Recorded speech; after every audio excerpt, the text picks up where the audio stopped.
Robust federalism is not just a requisite for effective governance, but it also serves as the basis for social, cultural, and most importantly, economic growth of a country.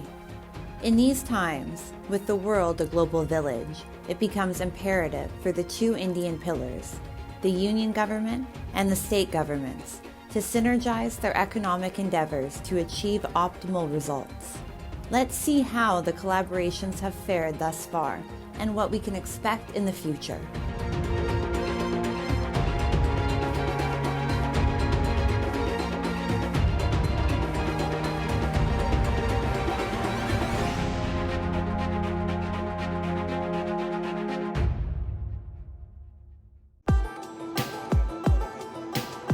Uttar Pradesh recently sent several delegations around the world to business conferences and bilateral meetings with their counterparts to promote the state, which is fast emerging as an economic powerhouse within the country.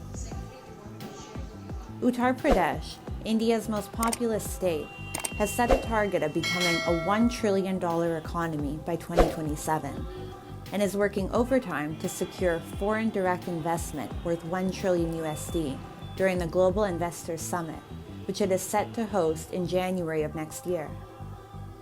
Once among the least developed states in the country, the state has made significant progress and aspires to be at the top of the state GDP charts in years to come. Uttar Pradesh is currently the third biggest state economy in India. However, the state's corresponding per capita GDP figures do not enjoy the same reputation. The government, however, says that its policies have by and large emulated the central government's framework of providing top-notch infrastructure, addressing procedural delays, and establishing a single-window grievance redressal system. Observers have also acknowledged and praised Uttar Pradesh's economic model, and have stated that it is a good work in progress. You will see almost 40 plus government schemes, central government scheme. Uttar Pradesh is number one. Be it the distribution of gas, be it electricity, be it toilets, be it Pradhan Mantri Awas Yojana. In many of, almost 40 of them, Uttar Pradesh is number one because the coupling is very strong. Uttar Pradesh is not the only state that is headed for a bright future. From Gujarat and Maharashtra in the west, to Tamil Nadu in the south, to Odisha and Assam in eastern and northeastern India, states across the country, irrespective of their government's political hue, are showing positive economic trends. States across India have set their eyes on becoming trillion-dollar economies. Observers say interstate economic competition will only benefit India on the whole. Someone like BJD, which also fights fiercely against BJP in their state, whenever they want investment for their state, whenever there is any problem in the state, they work very closely with central government, even though they are from a different party. So there are various examples, but by and large, federal structure of India is working beautifully well.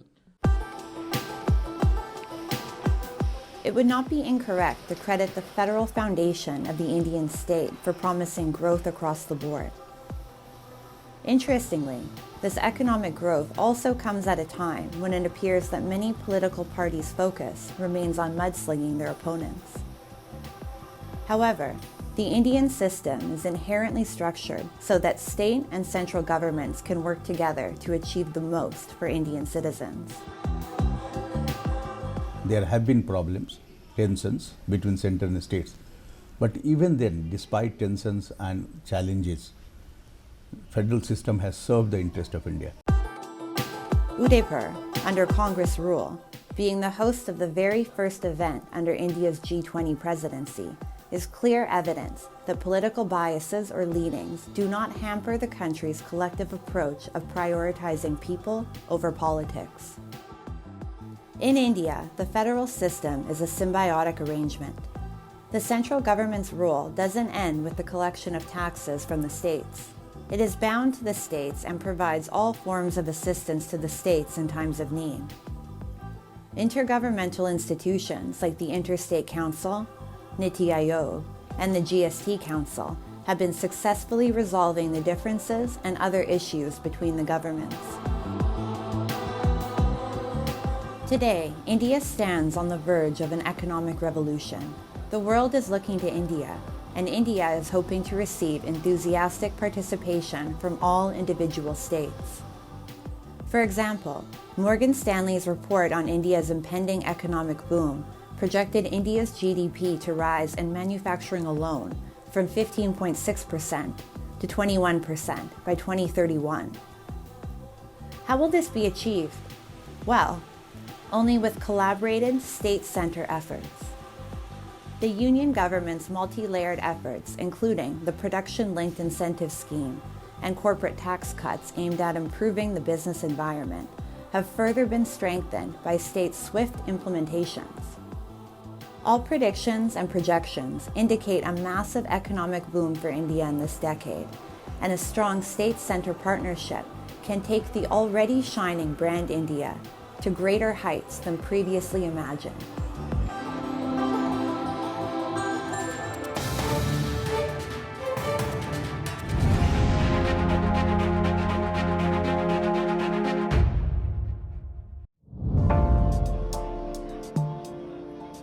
India, with over 20 separate official languages and hundreds of unofficial languages, is extremely linguistically diverse.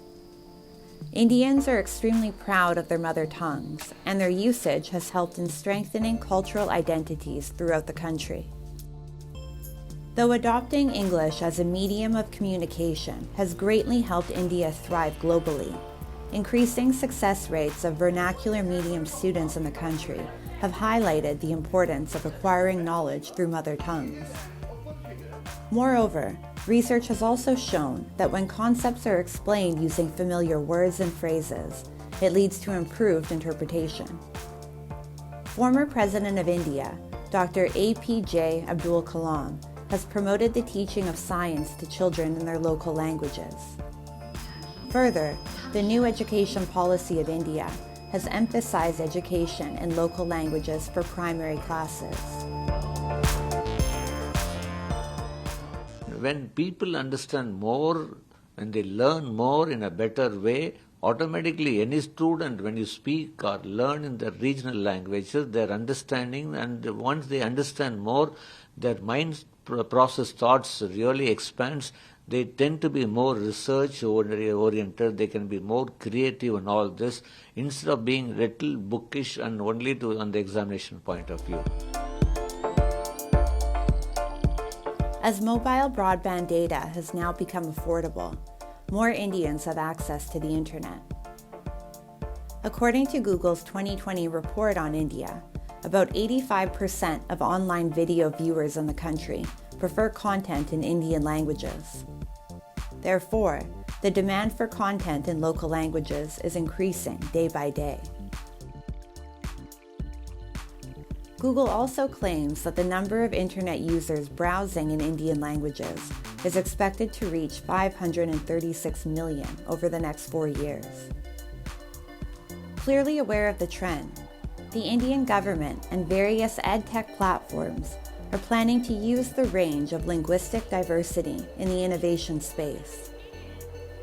Tracking the interests of multilingual viewers, edtech platforms are planning to design their content in multiple languages, such as Hindi, Tamil, and Bengali. As far as higher education and research is concerned, science, technology, and medicine are increasingly being taught in local Indian languages. Recently, a medical curriculum in Hindi was launched in the Indian state of Madhya Pradesh by Union Home Minister Shri Amit Shah. The decision came as a boon for many Hindi speakers who had aspired to enter the medical profession, but who previously felt excluded from doing so. आज medical की पढ़ाई हिंदी में शुरू हो रही है। कुछ समय में इंजीनियरिंग की पढ़ाई भी हिंदी में शुरू होगी और देश भर में 8 भाषाओं में इंजीनियरिंग के अभ्यासक्रम का अनुवाद शुरू हो चुका है। The ongoing experiments of adopting tribal language as a medium of instruction in several states in India is also a large step towards eliminating the language block in learning. The new India believes that language should not be a barrier, but instead a facilitator in acquiring knowledge. And the steps being taken to promote regional languages is allowing more of India's citizens to take advantage of the country's competitive education programs.